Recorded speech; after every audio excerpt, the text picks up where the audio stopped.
Hello and welcome to my channel. I hope you're having a wonderful day. Today we're talking about a murder case involving children, so please mind that if you are triggered by it. In 1956, Claudia Mijangos was born in the city of Mazatlan, Sinaloa, in Mexico.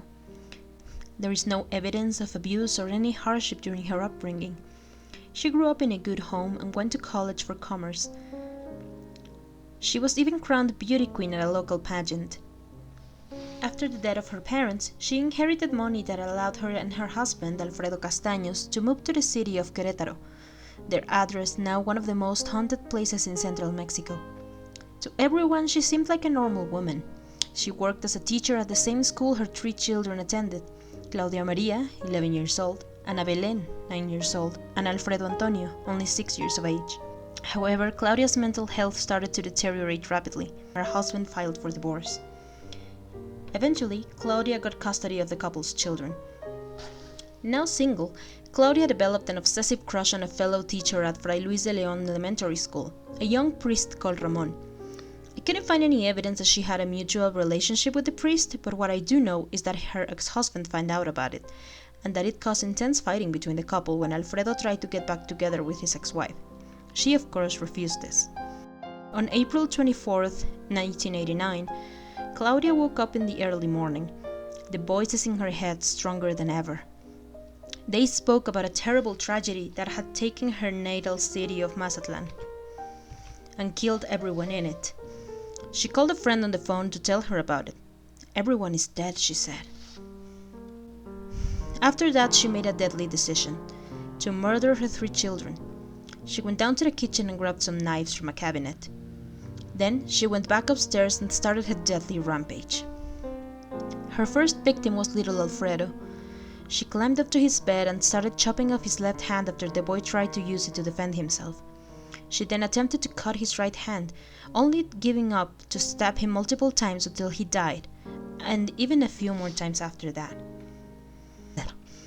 She went on to murder little Claudia Maria with a new knife, since she decided to kill each of her children with a different one.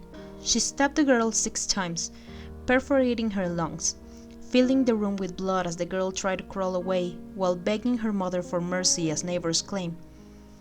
Even if they could hear the terrified screams, they did nothing to help the family. Claudia stabbed Ana Belén in the heart. The little girl died without putting on much of a fight, giving her mother plenty of time to track her sister, who had crawled downstairs and had passed out before reaching the front door.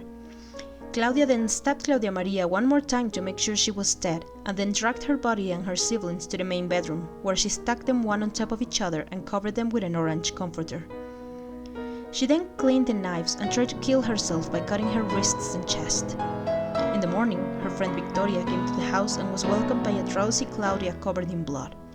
Assuming her friend had been attacked, the woman came into the house only to discover the corpses of the children and the horrible smell of blood. She called the police.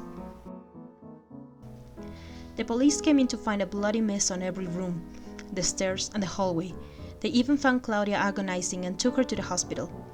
They are at home sleeping. Confused and wounded, Claudia claimed when asked about her children's whereabouts.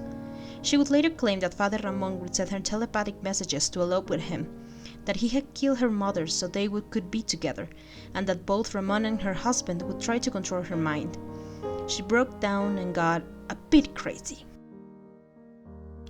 As the investigation moved forward, she changed her story again, claiming she had forgotten everything and that her first memory was that of her friend knocking on the door. She also claimed her children were alive and well.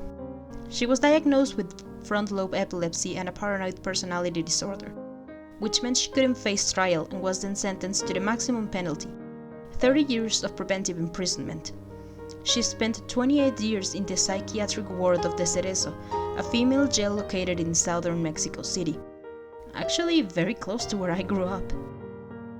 She was released in early 2019 and given to the custody of her niece, who only 2 months later gave her to a psychiatric hospital where she will most likely spend the rest of her days.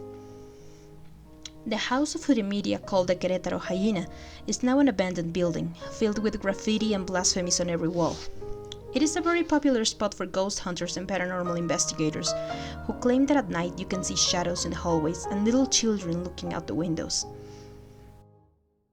This of course was not of the liking of the neighbors, who eventually sealed the house up with a wall, spiked wire, and boards on every door and window, if anything giving the house an even creepier look from the outside. Nobody really knows why Claudia Mijangos decided to kill her children, not even herself, but her case is one of the most famous murder cases in southern Mexico to this day. Thank you so much for watching. If you like this video, please give it a thumbs up, share it with your friends, and subscribe to see more videos like this. Have a lovely day, and remember that monsters hide in plain sight.